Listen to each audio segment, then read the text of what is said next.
This is a SmallRig branded NP-FW50 replacement battery. It has a little USB-C port. You can charge it with that. I received this for free to review via the Amazon Buying Voice review program. They have not paid me for my review, and my opinions are my own. So in the box you get a USB-A to C cable with a little Velcro cable keeper for charging. And you get the battery itself. And it has a little protective cap here to cover these contacts. Now this is a battery that's used by many Sony cameras. In this case it's an A6300 model. So that snapped right in there.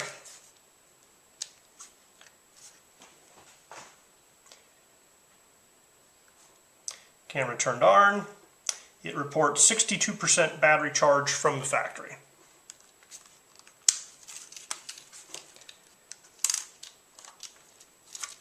So it fit nicely.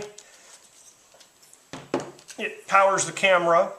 I am going to test this with my official Sony charger just to make sure I can charge it from the Sony charger.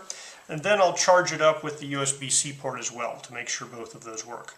Once I get it fully charged, I'm going to put it in my camera, run it all the way down, and then I'm going to charge it again with the USB-C port, monitoring how much power goes in, and hopefully that'll give me a good idea of how closely it matches its nameplate specifications.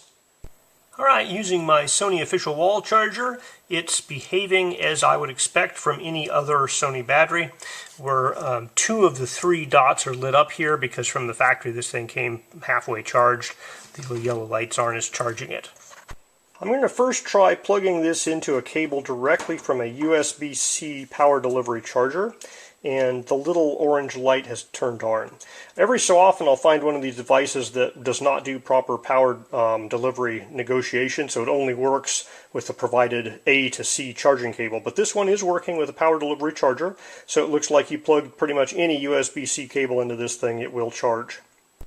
Now it's not drawing a lot of current. This is 0.83 amps. So right now this guy is charging at a rate of basically 4 watts, which makes sense because it's like a 7 watt-hour battery.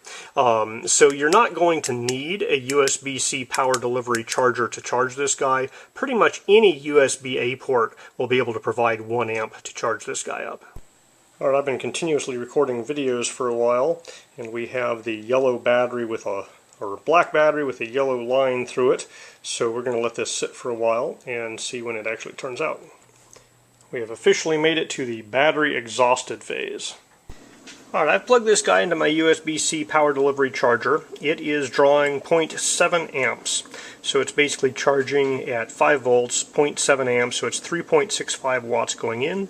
I have the watt-hour and milliamp hour timers reset, so we will see how much power it takes to fully recharge this guy.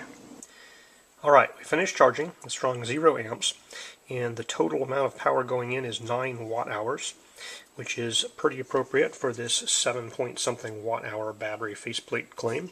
So with charging losses and so forth, I think it's pretty likely this does have a 7.4 watt-hour battery. Now, one behavior I've noticed leaving this guy plugged in is it will turn to red again and then turn back to green, like that. So it appears that it is possibly the USB-C power delivery, but something about this is causing it to start charging again a little bit. So I've plugged it in here to a USB-A port with just a USB-A to C cable. It was red for just a brief second, then turned green. I'm going to keep an eye on it and see if it turns red again. So yeah, using the provided USB-A to C cable, I didn't see any of the behavior where it would turn from green to red and charge a little bit, then turn green again. It just stayed green the whole time. So this battery here basically meets its nameplate specifications. It ran my camera for a decent amount of time recording. It took me a while to run it all the way down. The SmallRig name is a name I'm familiar with, is a brand name, so I'm going to be fine using this in my camera.